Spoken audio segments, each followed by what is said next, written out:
Gestaltwandel, Prognosis for the 21st Century by Ernst Jünger, 1993. Translated by Bruno Zimmer and Michael Halfpenny, narrated by an artificial intelligence based on the voice of Tony J, produced by Parker Banks at pbanks.net and youtube.com/pbanks. The following is a late writing by Ernst Jünger, published in 1993, a prognosis for the coming century. His focus is on the retreat and return of the gods and overcoming the war of invisible forces. The insights are especially poignant given the theological turn, a clownish second religiousness, and what may be the apex of nihilism descending towards a final clash. One who speaks of the gods, now or then, no longer makes himself as irrefutable as at the start of the century, or as with the elites since Voltaire. Of course, these 200 years constitute a tiny period, and perhaps only an interruption compared to times in which gods and demons were worshipped. Certainly, even before Lucian, there were always spirits who amused themselves in regards to the gods, or at least in regards to those of others, although one kept to himself. Still with Augustine, the gods are present, however, he grants them a mere demonic or titanic character. His question as to whether they can create or maintain a world empire strikes at the heart of our present situation. When Nietzsche weighs Apollo and Dionysus against each other, this is more than mythological symbolism. What is meant is mythical substance. God, even if the name is not called, or the language more or less convincingly coiled around it, still enjoys a certain respect. That the account does not add up with our here and now is instinctively felt and recognized at every spiritual level. Prayer manifests itself accordingly. Nietzsche's God is dead can only mean that the epochal state of knowledge does not suffice. Besides that, the author contradicts himself with the eternal return, the divine lives. When names are mentioned, most people think of pre-Christian or local deities. Their temples are in ruins, and of the many once worshipped there, not even the titles are known anymore. So even gods are mortal, but this says nothing against their essence and reality. Gods too are part of our imagination. We can move closer to them as in sacrifice and prayer, but not behind the curtain on which they appear. There they remain in the thing in itself. For this classification, religion within the limits of pure reason, Kant was reproached as denigrator of Christendom and perilous religious innovator, Prussian Cabinet Order of 1794. Cults are grounded in the hope of divine encounters. To raise them to certainty remains their task. A cult is all the more moving the more persuasively it celebrates this knowledge in festivals and works of art. In a city approaching the eternal, art would have to become sacred, and the sacred would have to become art. This is unattainable in time, therefore in iconoclasm there may well be conciliation, but no result. There are no temples in the eternal city because art has achieved the timeless beauty for which it strives tirelessly, and yet in vain. We must content ourselves with what is offered to us, like a little old woman who venerates a piece of bone as a relic.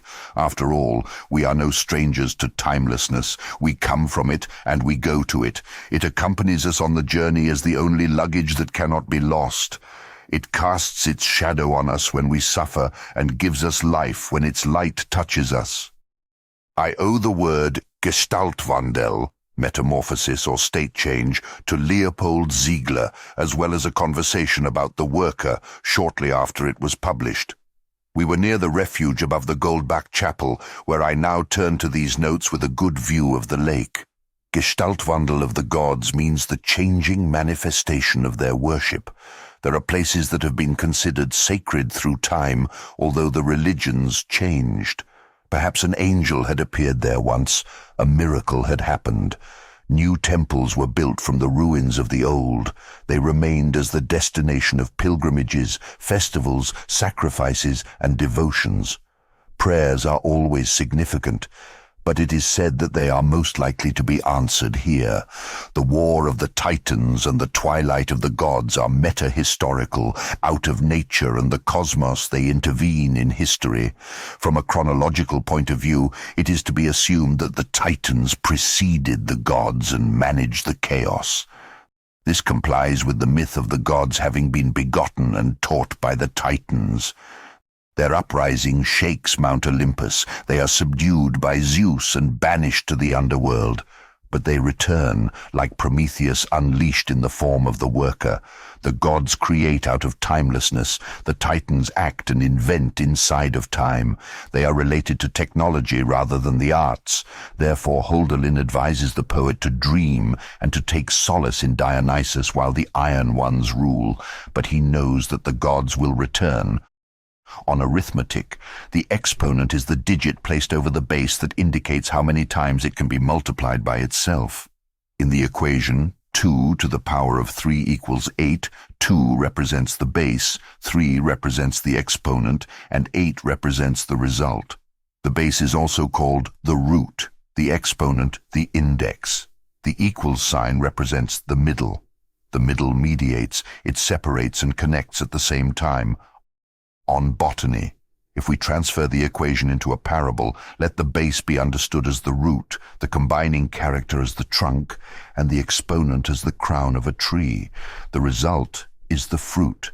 It is to be considered as pure product first, that is separate from the economic, aesthetic, and moral valuations which constitute it.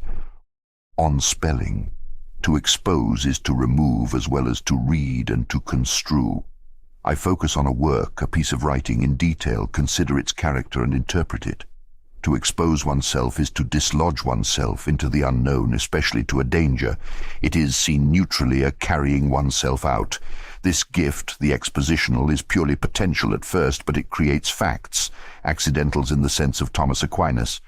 Qualities such as good and evil, beautiful and ugly, are attached to them as tags depending on the place and people. After all, removing oneself also affects the perspective and thus the style. For example, not "I am being executed," but "I am taking part in my execution." This already touches transcendence. The exponential share of deeds and works determines the sensation they cause. The lifespan of a piece of poetry or a work of art is determined solely by its base number, that is, its character. On biography, in life, everyone exposes himself either more or less. One makes the most of his talents, the other wastes or buries them. In between lies the juste milieu, the moderate housekeeping. The individual can double his strength, increase it tenfold. This does not change the base. Napoleon estimated his presence on the battlefield as equal to 100,000 men, but he failed in character, not in potency. This is eminently true of Hitler as well. On transcendence, there are encounters by hook or by crook that put life and limb into question. They open up a wide field between political intelligence and ethical discipline. The final encounter, the one with death, no one can escape. Here everyone exposes himself absolutely. His potency eludes time and number. It becomes imaginary. If we insert the base X for the individual as the one unknown to himself, he exposes himself infinitely, X infinity. Only now does the individual also become indivisible, as the name implies. That his potency transcends every measure and valuation includes a hope that surpasses even paradise.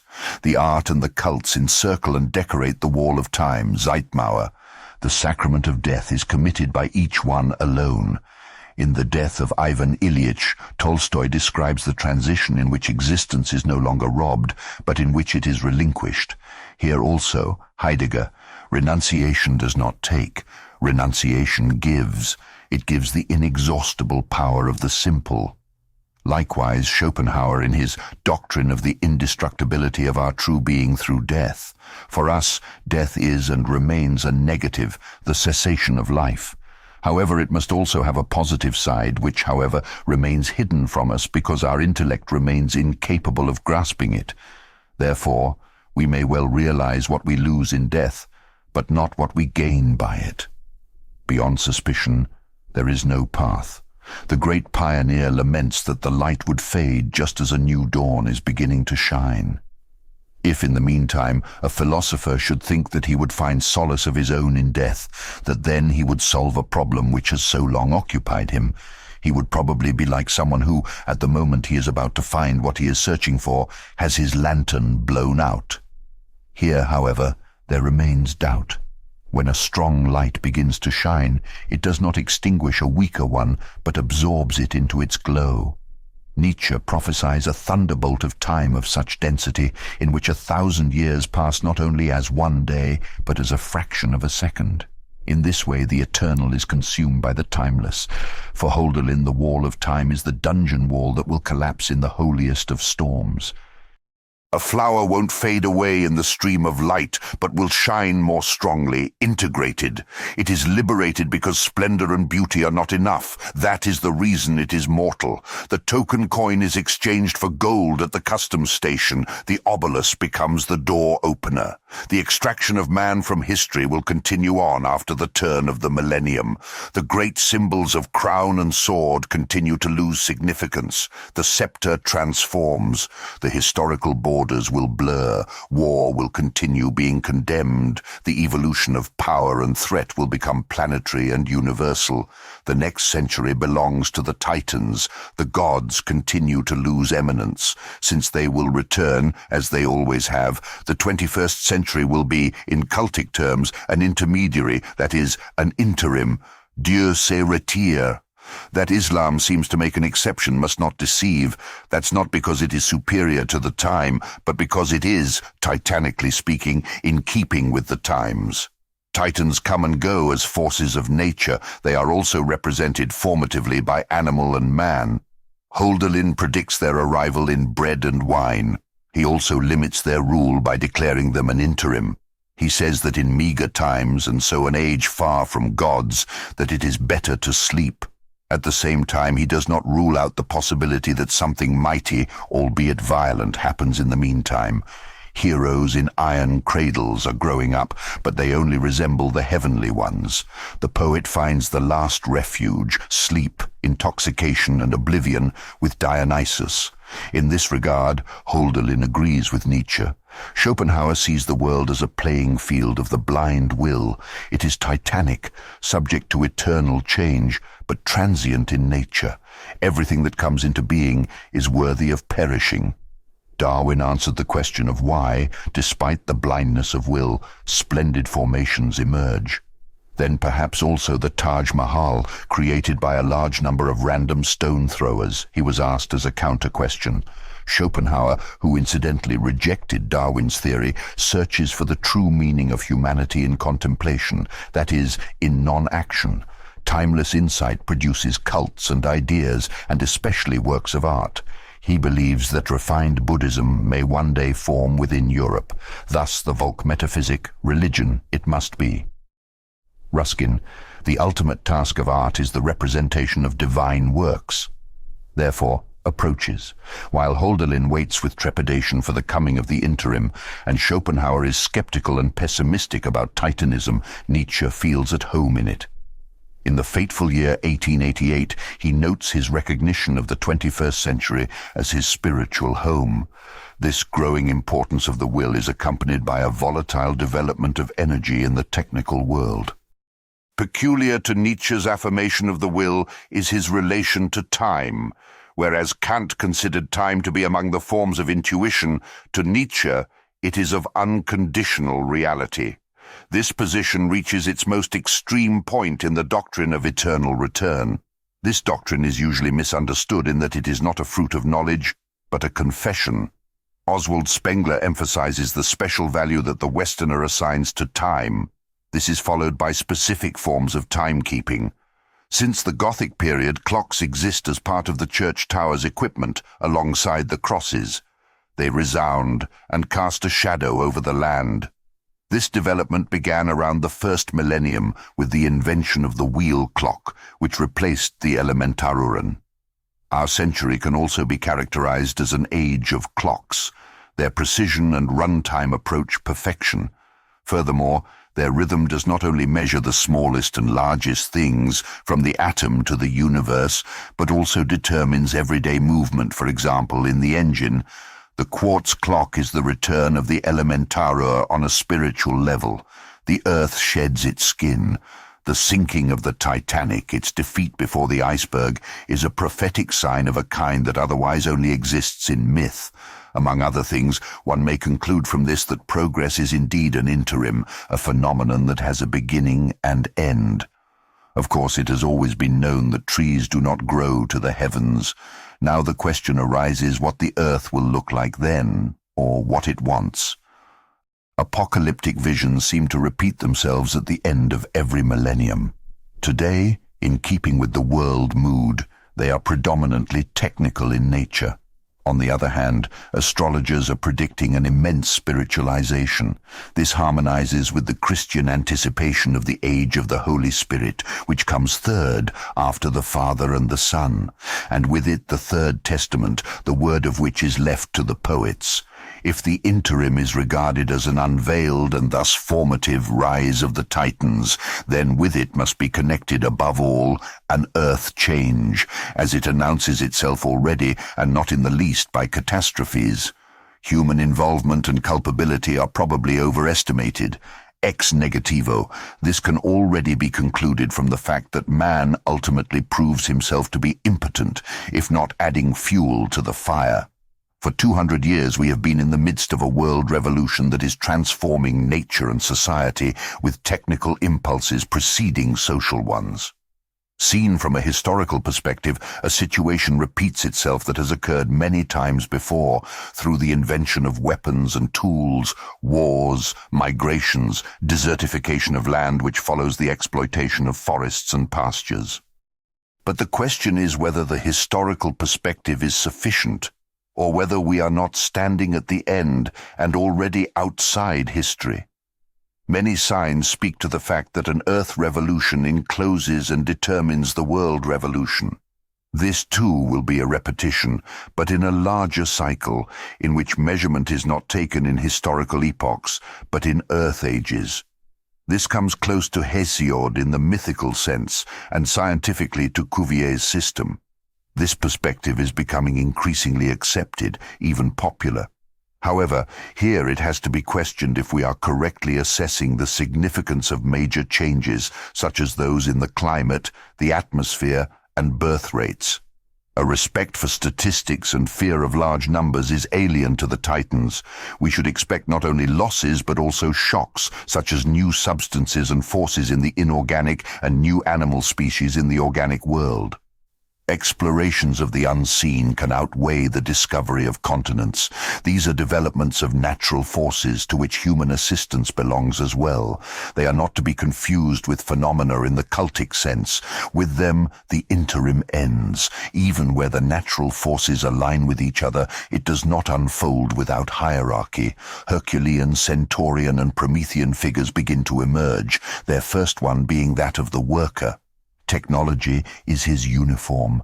As a world language, this frees the Triarians from drilling numbers and the alphabet, perhaps from compulsory schooling altogether. One learns through play and vision, existentially. Not to be forgotten are the giants and chimeras. They appear where scientific research, as in nuclear and genetic engineering, reaches its limits and begins to exceed them.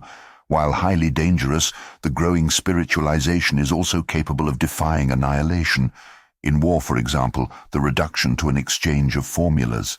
The defeated side resigns, as in a game of chess. If he overturns the game's table, he will meet the fate of the giants.